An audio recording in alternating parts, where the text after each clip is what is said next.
Hi guys, Dave here with a new lesson for you. Today we're going to look at just the riff to Jessie J's Domino. It's quite a simple riff, it's not going to take very long to learn, but the other thing I wanted to be part of this lesson is to show you how they've used it as a songwriting tool as well. So it's an interesting idea to explore here. But first let's get on with the riff. Let's bring up the old tab for us. Right. It's in the key of G. And it starts with a G5 power chord shape.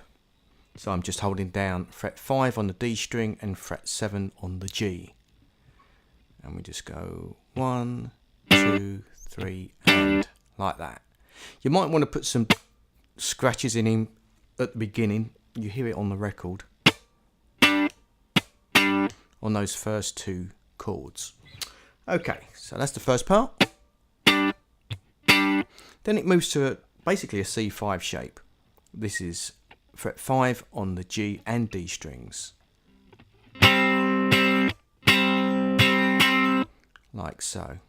So it's just basically foot. And by the way, it's all down strums for this.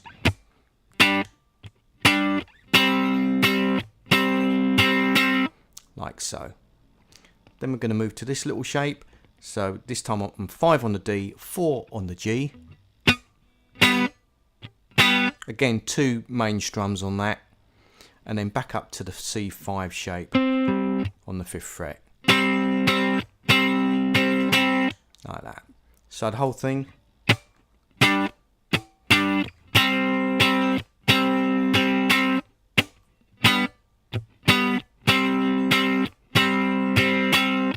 Like so. That's the whole riff.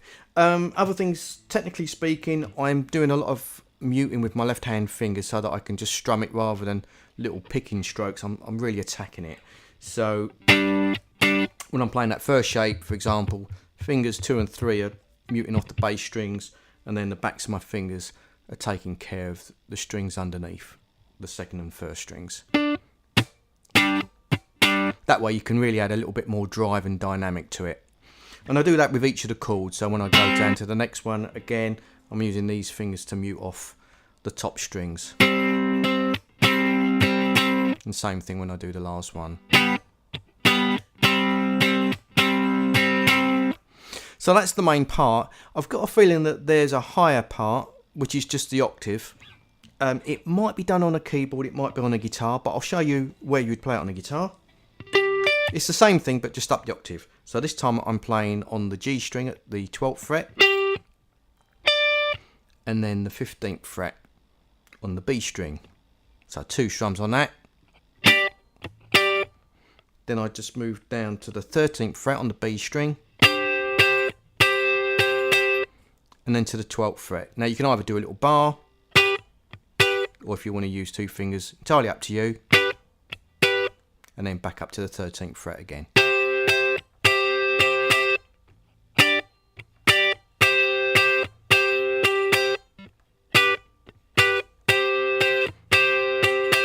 Incidentally, that higher part comes in during the bridge and the chorus of the song. Okay, so that's the main riff. Now, interestingly, during the verse, the bass is just staying on a G note all the way through. So against these shapes, you're getting a G5. Then you could think of it like a G sus4, down to a regular G, then back up to the sus4 again. But over the bridge and the chorus, the bass changes underneath, and it changes the character of the chord. Now this is the interesting thing. So by taking a very simple idea and just applying different bass notes, you end up with a different harmony as a result. And you can hear this in tons of songs, and this is a really great example of it. So the first one, which would normally be a G5, I put a C in the bass. You end up with a C sus2 sound.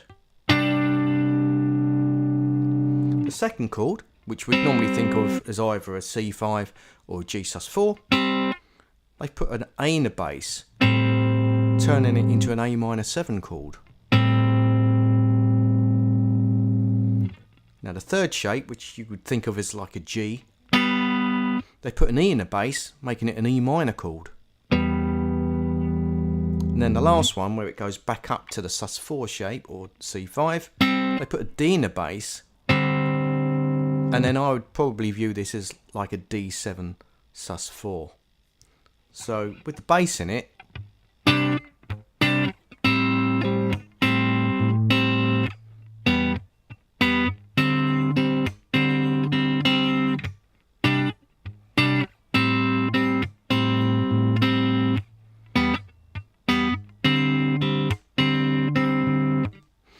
changes it completely.